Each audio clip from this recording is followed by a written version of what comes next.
Here we have the washing machine starter program, the one that you're going to modify. To get it to work, we need to make sure that our two inputs are at 0. And turn on our stop, lid sensor and overbalance.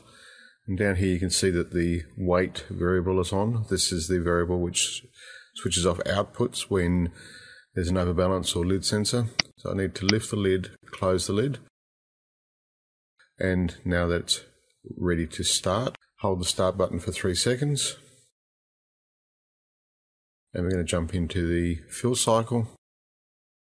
Lift the level to 60%. Should be a 5-second delay. And then the water valve comes on.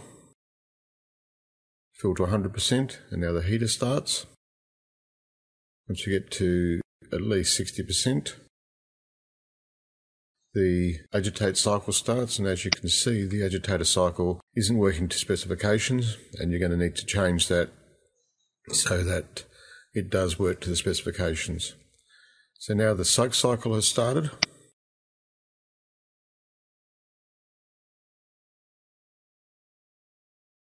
And here it is here.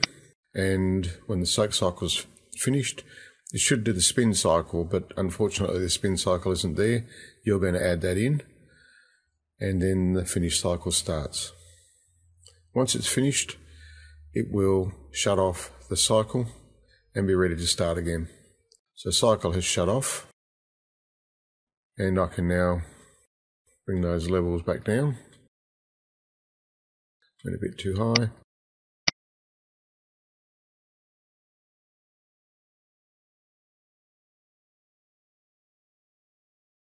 Okay, now I should be able to hold the start button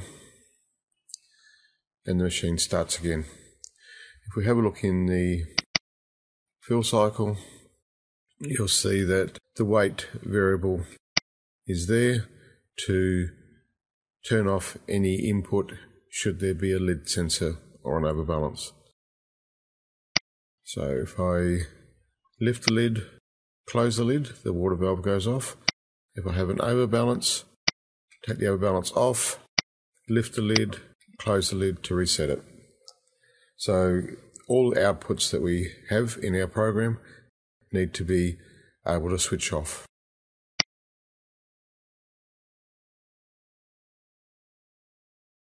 In our spin cycle, we have the pump and the spin. They'll need to switch off if we lift the lid or have an overbalance.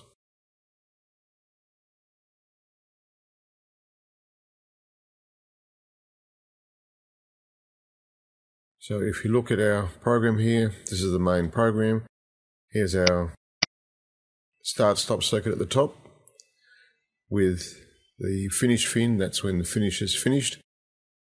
We'll turn off cycle. If there's a fault, which is the heat alarm, it'll turn off the machine. And if we push our stop button, the machine will stop. If the stop, the finish, or when the program's first run, happens, we call our clear subroutine. The clear subroutine has all these function blocks to turn off all the outputs. You need to make sure that the pump and the spin turn off should we push the stop button at any time. The next thing that happens is we call the fill cycle. So if cycle's on and fill hasn't finished, we call the subroutine fill. And when the fill has finished, this variable here will turn on, and that will start the heat subroutine. You can sort of use that methodology to call the spin cycle.